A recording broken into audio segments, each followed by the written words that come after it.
اگلی آیت مبارکہ جو ہم پڑھنے جا رہے ہیں آیت نمبر 94 ہے سورۃ البقرہ. اس میں یہود کے ایک عقیدے کا ذکر ہو رہا ہے. پہلے ہم نے پڑھا تھا نا کہ وہ کہتے تھے کہ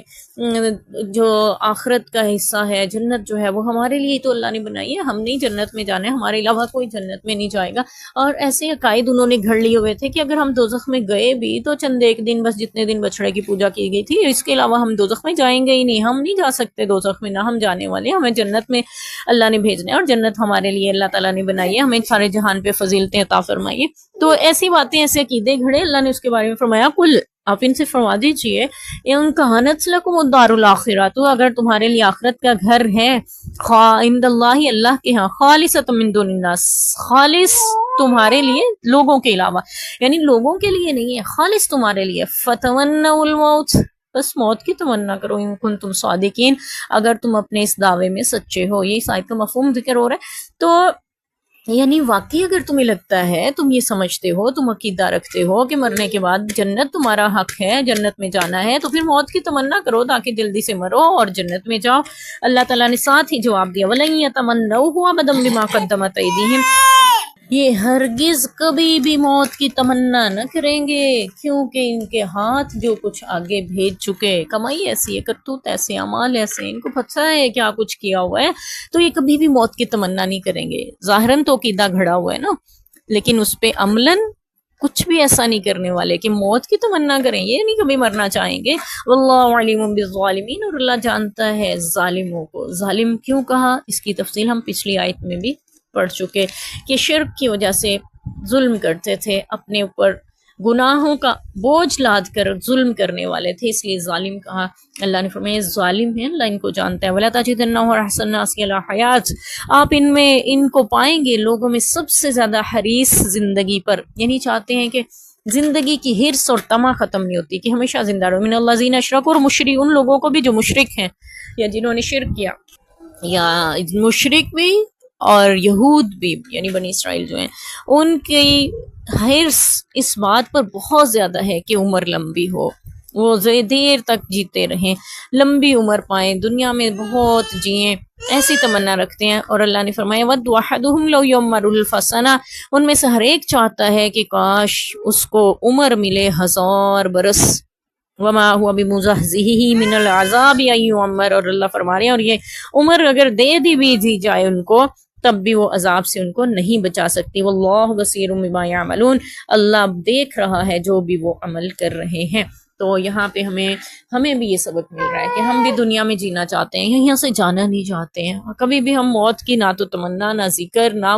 وہاں جانے کی حسرت یا عمل کر رہے ہیں. یہی وجہ ہے, فکر آخرت کی کمی کی وجہ سے ہم اپنے اعمال کا بگاڑ پیدا کر چکے ہوئے ہیں. ہمارے اعمال کی درستگی کے لیے جو چیز معاون ثابت ہو سکتی ہے وہ فکر آخرت ہے. اگر ہمیں پتہ ہمیں مرنا ہے, ہمیں قبر میں جانا ہے, ہمیں قبر کے سوال و جواب کا سامنا کرنا ہے, عذاب و ثواب سے واسطہ پڑھنا ہے, پھر وہاں پہ جنت جہنم میدان محشر, یہ ساری چیزیں ہمیں پتہ ہے, ہمیں یہ نہیں ہے کہ علم نہیں ہے, ہم سب جانتے ہیں. لیکن اس کا یقین اور اس کی فکر جب ہونا تب انسان کی زندگی سنور کے چلتی ہے, سنبھل کے پھونک پھونک کے ایک ایک قدم رکھتا ہے, اور اس کو پتہ ہوتا ہے میں نے یہ دن کیسے گزارنا ہے, میں نے یہ شب کیسے بسر کرنی ہے. کوئی ایسا عمل, کوئی ایسا کام مجھ سے سرزد نہ ہو کہ جس کی وجہ سے مجھے آخرت میں شرمندگی اٹھانی پڑے یا کسی بھی قسم کی اللہ تعالیٰ کی ناراضگی کا سبب نہ بن جائے. تو ہمیں موت کی یہاں پہ 2 باتیں ہمارے لیے بھی ہیں سبق کی. ایک یہ کہ حدیث پاک میں آتا ہے موت کی تمنا نہ کی جائے, کیونکہ اگر گناہ گار ہے ہو سکتا ہے اللہ توبہ کا موقع دیتے, ٹھیک ہے, گناہوں سے تنگ آ کے کہ میرے سے تو توبہ ہی نہیں ہو رہی, میں تو متقی بن کے ہی نہیں زندگی گزار پا رہا. اللہ کے نبی نے فرمایا پھر بھی نہ امید نہ ہو, موت کی تمنا پھر بھی نہ کرو کہ اس سے اچھا مر ہی جاؤں ایسی زندگی سے, یہ نہ کہو, ایسے مت کہو, یہ کیونکہ زندگی اللہ کی امانت ہے, اللہ نے ہمیں دی ہے تو اس کو احسن طریقے سے گزاریں جیسے اس نے حکم دیا ہے. اس پہ حق بھی اسی لیے اسی کا ہے, عطا اس کی ہے نا, چیز اس کی ہے, تو حق بھی اسی کا ہے کہ اس کے حکم کے مطابق اس کو بسر کیا جائے. تو موت کی تمنا نہ کرو, گنہ گار ہے تو ممکن ہے توبہ کی توفیق مل جائے, اور اگر نیک ہے اور زندگی بڑی ہو جائے گی, یعنی جتنی بھی زی رہا ہے وہ نیکیوں میں اضافے کا ہی سبب بنے گا, اس لیے موت کی تمنا نہیں کرنی چاہیے. اور دوسرا ہمیں یہاں سے یہ پتہ چل رہا ہے کہ یہ جو لکھا ہوا ہے کہ اگرچہ ان کو 1000 برس بھی عمر دے دی جائے تب بھی ان کو عذاب سے نہیں بچا سکتے. ہمارے یہاں ایک چھوٹا سا شعر دعائیہ مشہور ہے کافی کہ خدا کرے جیو تم، کچھ اس طرح سے ہی ہے، یعنی خدا کرے جیو تم 1000 برس، ہر برس کے دن ہو 50,000۔ تو بات یہ ہے کہ یہ جینا دنیا کی زندگی کا نہیں ہے، یہ جینا لوگوں کے دعاؤں میں، لوگوں کے دلوں میں، ذکر خیر میں زندہ رہنا ہے، یعنی لوگ تمہیں اچھے لفظوں سے یاد کریں اور اس طرح تم لوگوں کی یادوں اور دعاؤں میں اور ان کی محبتوں میں زندہ رہو، یہ مراد ہے اس کی۔ تو یہ زندگی وہ ہے جس کی تمنا حضرت ابراہیم علیہ السلام نے بھی فرمائی تھی، وَجْعَلْ لِي لِسَانَ صِدْقٍ فِي الْآخِرِينَ، یعنی مفہوم اس آیت کا یہ ہے کہ اللہ میرا ذکر خیر میرے بعد باقی رکھنا، لوگ مجھے اچھے لفظوں میں یاد کریں۔ اور اللہ تعالیٰ نے اس دعا کو اس قدر شرف قبولیت بخشا کہ ہر قوم ابراہیم علیہ السلام کا ذکر کرتی ہے تو بہترین الفاظ میں، چاہے وہ ہندو ہیں، یہود ہیں، عیسائی ہیں، مسلمان ہیں، یعنی کوئی بھی مذہب ایسا نہیں ہے اس وقت دنیا میں جو موجود ہو اور ابراہیم علیہ السلام سے عقیدت و محبت احترام کا رشتہ ان سے نہ ہو، ہر کوئی ان کا ذکر خیر کرتا ہے۔ اس لیے ہمیں بھی یہ دعا کرنی چاہیے، دینی بھی چاہیے کہ اللہ تعالیٰ تمہارا ذکر خیر باقی رکھے، اللہ ہمارا بھی ذکر خیر ہمارے بعد باقی رکھے،